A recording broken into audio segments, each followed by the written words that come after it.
What's up you guys, welcome back to the Ultum Nature Systems channel. Today I'm going to be doing a quick little setup and installation guide for our all new R80 Frag system. This is a reef system and it is a shallow footprint tank with a center overflow as well as 4 return nozzles on this overflow. And it comes with the aluminum stand and glass sump, same as our standard reef tanks.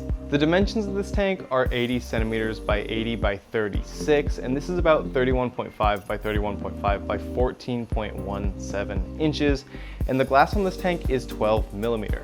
This system has a display volume of about 52 gallons, and including the sump, you have about 76 gallons of water in total inside of this system. And like our other reef tanks, this tank features our black silicone in these 45-degree cut corners. The overflow inside of the system is made of a black glass and it comes with an acrylic lid just to hide the plumbing that's inside of this overflow. The return nozzles on here are also fully adjustable, so you can angle them however you like inside of the system to create a circular flow. The system also comes with 8 black frag trays, that is these here, and these are height adjustable so you can display them however you would like inside of the system. The bottom of the tank is also painted white just like our standard reef systems. So if you're trying to run a bare bottom setup in here, it is super easy and you don't have to worry about your sand getting disturbed and displaying black underneath. The R80 features 3 magnetic doors on the front and both sides. They're super easy to take on and off. And just like our other reef tanks, this is gonna come in both white and gray colors.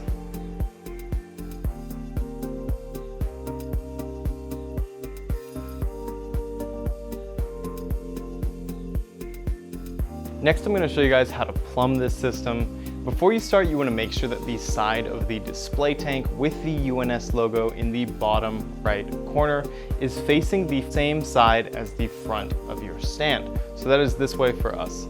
The orientation of the display tank is super important because it's going to dictate the position that the 3 holes inside of the overflow are in, so we can mount our bulkheads to the underside of this tank. So now I'm going to grab my 3 bulkheads and I'm going to make sure that the O-rings are on all of them and all of the tape is completely removed. Next, you're going to start by grabbing your bulkheads, slowly screwing them up into your overflow. You should have 2 small bulkheads and 1 big one, and these are going to correspond with these 2 holes for the small ones and this one for the big one. We're just going to make sure that these are fully hand tightened. You want to make sure that gasket between the bulkhead and the tank is fully compressed, just to make sure you don't have any leaks once this tank is flooded. So I'm going to do both these small ones, and if you feel any sort of resistance when you are screwing these bulkheads into these threads, I would stop and make sure it is positioned correctly just so you don't risk damaging these bulkheads during the installation process. And then just moving on to my large bulkhead and doing the same thing for this one here. And once you are done installing these bulkheads, do a quick final check and ensure that none of your O-rings were lost during this process.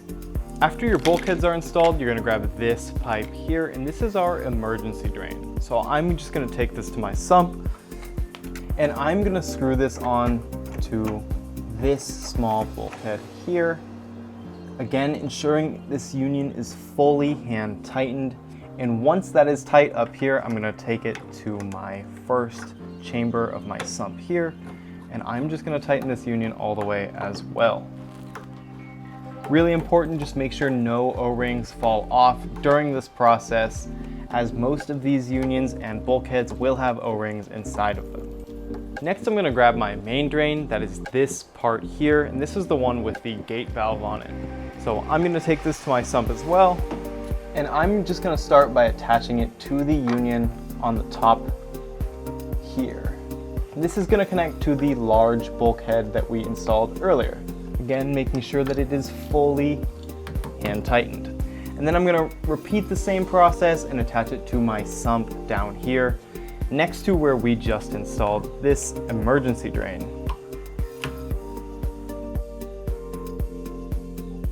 Lastly, I'm going to grab this piece of plumbing here, and this is our return line. I'm just going to take this to my sump as well, and I'm going to attach this to the last remaining bulkhead that we have. Once this is fully hand tightened, your plumbing is complete. If you are having difficulty with the fitment of your plumbing on your R80 system, ensure that the tank is sitting completely flush to all sides of the stand, and then try the installation again.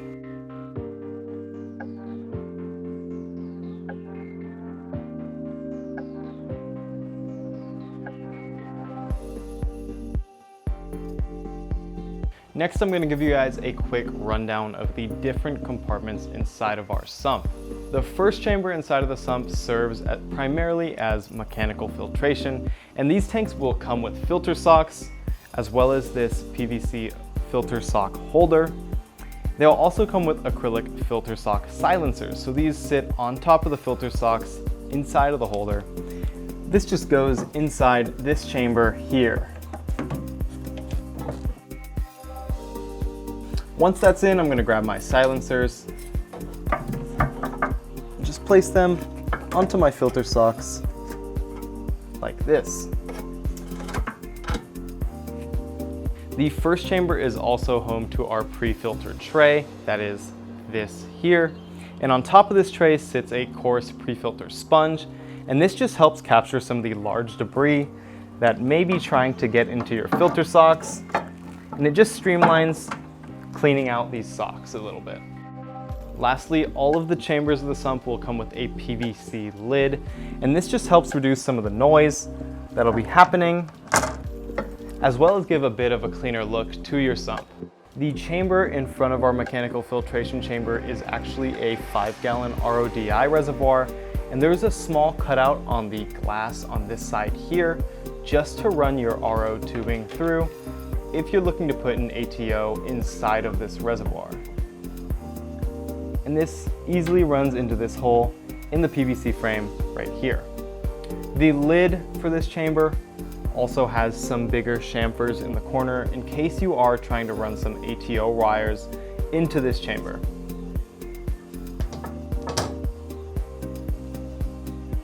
Next, I'm going to grab this larger lid here with this cutout on it. And this goes on the big chamber back here. And this is actually for protein skimmers. If you look, there's wire cutouts on this side here to account for the wires of your protein skimmer. And that's kind of what this large hole in the lid is for. It's also important to note that all of these lids are made of PVC, so if you need to make some adjustments to them, they're easy to cut and also flame resistant. Inside of the protein skimmer chamber, there is also a small baffle here held on by some vinyl screws, and this gives you the option to adjust the water height inside of this chamber, just in case you're trying to fine-tune to your protein skimmer's operating water height. The next chamber inside of the sump is for this lid here, and this is the one with the 4 small little screw holes cut into it. This goes here, and this is for our refugium. If you have one of the new UNS magnetic refugium lights, they easily attach to the sump and they give a really nice seamless look to your refugium, and you don't really have any sort of intrusions here. Also, take note that there is a small hole here to run the wire of the refugium light out of if you choose to use it like this. The last chamber is for your return pump to sit in, and the lid for this one is this one with the large slot cut into it. And this simply slides around the base of the barb and sits on the chamber like that. We also like to run our heaters inside of this chamber. Another detail to note on the sump is that there are 6 push-to-connect fittings built into the protein skimmer chamber here, and these give you the option to run your dosing tubing directly into your sump from your cabinet. So simply unscrew this cap, attach your tubing, and then you can screw your cap back on to tighten your tubing to the fitting. Inside of your protein skimmer, you can see that these push-to-connect fittings run to soft tubing. So if you're trying to run your dosing directly into your water column, you can leave them at this height here. But if you're trying to have your dosing lines drip into your water column, you can simply chop the tubing farther up. Now that I've given you guys a quick rundown on the tank and the stand and sump, I'm going to show you guys some of the features that we chose to include on the electrical cabinet of this tank. So just like our other reef systems, this comes with a pull-out drawer, And take note that on this system, it's going to be slightly larger just because of the wider footprint of this tank in general. And the electrical cabinet has some cool new features that our standard reef tanks don't have. So on the right side of this here, you will note that there are the same controller mounting plates that our standard reef tanks have, and these remove easily, and you can mount stuff like pump controllers or wavemaker controllers on these for easy access, and they'll help hide some of the wires that are behind them. So I'm just gonna pop all these off real quick. Behind these controller plates, you can see that there are some cable management boxes, and these are really nice for cleaning up some of your wires. Some of your thicker power cords you can hide inside of these boxes, and it's just gonna give you a cleaner look to your electrical cabinet. We also chose to include some larger open spaces here, here, and here for mounting surge protectors or other wire management devices to these spaces. To the left of this, we have a new area that allows for easy access to dosers and dosing containers. There's 2 trays in here. Both of them are completely removable, and they just sit on little railings inside of this chamber, and they come off super easily. So if you want to keep this space more open for larger dosing containers or taller devices, you can put them here no problem. But in our case, we're likely going to be using a doser on this, so I'm going to put both these trays back in. Take note of the pill-shaped cutouts that are inside of this dividing baffle here. These are for running wires from your surge protectors on the right side into this left side. So if you're using a doser or something, you can run these wires through here super easily. It'll just help clean up your wire management a little bit. Take note of the 4 holes cut here as well. These are for the standard number of dosing lines to be ran from this cabinet here into your sump. But as I mentioned previously, this PVC is soft and it is able to be cut. So if you are looking to add more holes for dosing lines, it's no problem to drill 2 more next to it if that's what you want to do. On the front side of the tank, you can see that there is a faceplate here for your controllers, and we chose to make this inset so there's no risk of your controllers bumping your doors once they are on. And take note of the number. There are 4 pill-shaped cutouts on this panel right here, so it's super easy to run your wires all the way from your surge protector and from your electrical cabinet to this faceplate here for easy display and easy access to your controllers. So that is it for this tank rundown. I am gonna add some devices to this electrical cabinet and to this tank just to make it show ready, and I will see you guys once I'm done.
So I just finished installing our accessories into the electrical cabinet of this R80.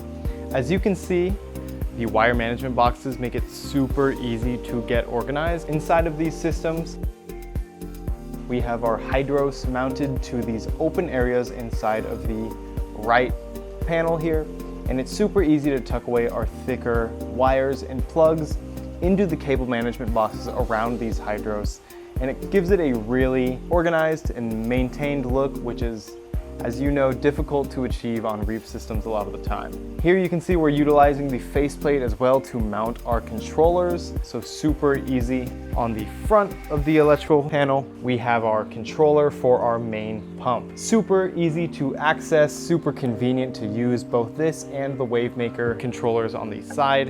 And that's gonna be it for this video, you guys. I hope you enjoyed watching. It was a lot of fun setting up this R80 system, and we are super excited to bring it to you. With that being said, I will see you guys in the next one.